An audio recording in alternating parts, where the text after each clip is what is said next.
میں شیخ نظام الدین اور آپ سن رہے ہیں قرآن کا اسلام۔ ناظرین، آپ کا تعلق شیعہ سنی دیوبندی بریلوی اہل حدیث جمع اسلامی کسی سے بھی ہو، میرا کسی مسلک کسی فرقے کسی جماعت سے کوئی تعلق نہیں ہے، اور آپ سب میرے بھائی ہیں اور میں صرف مسلم ہوں۔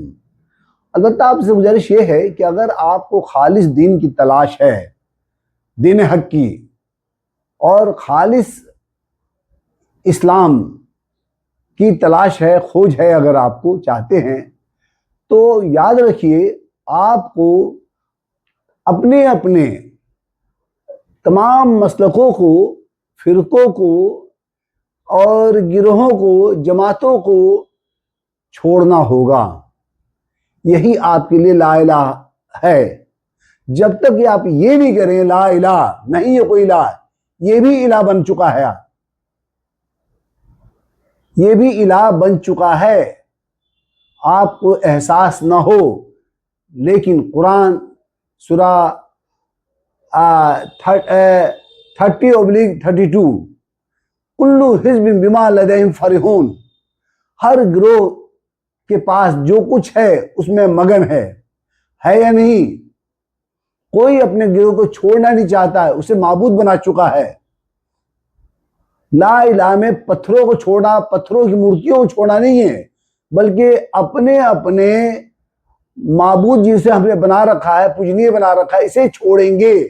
جب تک نہیں چھوڑیں گے، چاہے وہ امام ہو وقت کا، چاہے وہ پہلے کا امام ہو جس سے آپ کو عقیدہ ہے، ہمارے مسلکی مدرسے کے مولویوں کے مقدس ائمہ ہوں، جب تک آپ ان سب کو، اپنے گروہ کو، شیعہ سنی دیوبندی بریلوی اہل حدیث جب تک نہیں چھوڑیں گے، آپ خالص دین نہیں پا سکتے، کیونکہ ہر ایک کے پاس اپنا انبار ہے، عقیدے کا ڈھیر ہے، اور سب کے پاس طرح طرح کے عقیدے ہیں، طرح طرح کی کتابوں کے انبار ہیں، چاہے وہ جمع اسلامی ہی کیوں نہ ہو۔ آپ کی زندگی گزر جائے گی اور آپ خالص دین تک پہنچتے شاید پہنچیں، اور پہنچے بھی تو 50-60 سال آپ کا گزر جائے، برباد ہو جائے۔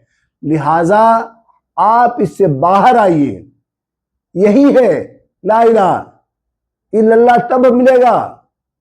الا اللہ تک پہنچنے کے لیے آپ کو یہ سب چھوڑنا پڑے گا، ترک کرنا پڑے گا، اور خالص قرآن کی طرف رجوع کرنا پڑے گا، اس لیے کہ خالص قرآن ہی فرض ہے آپ پر۔ ان الذی فرض علیک القرآن، تم پر قرآن ہی فرض ہے، اور آخرت میں جواب دہی بھی قرآن ہی کیا کرنا ہے۔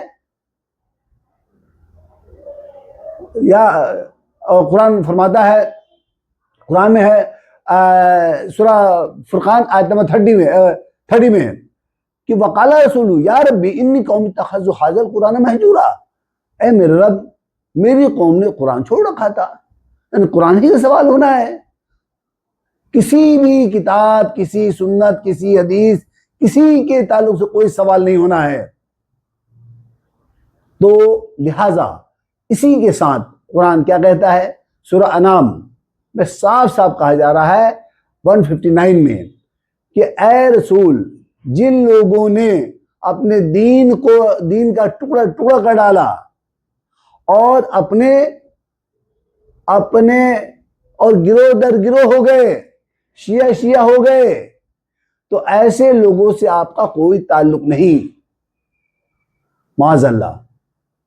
اب آپ سوچئے کہ جب رسول کا ان فرقوں سے، ان گروہوں سے، ان مسلکوں سے کوئی تعلق نہیں رہا، تو ان کا رسول سے کیا تعلق بچا؟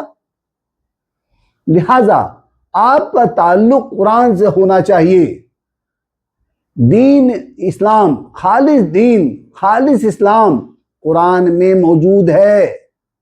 اسی کے ساتھ سورہ بینہ میں کہا گیا وما امروا الا لیعبدوا اللہ مخلصین لہ الدین، ان کو اس کے سوا کوئی اور بات کا حکم نہیں دیا گیا تھا کہ وہ اپنے دین کو خالص کر کے اس کی پیروی کریں، ان تمام ملاوٹوں سے پاک کر لیں، ان تمام خرافات سے پاک کر لیں، قصے کہانیوں سے پاک کر لیں، افسانوں سے پاک کر لیں، اور وہ کیا ہے؟ قرآن۔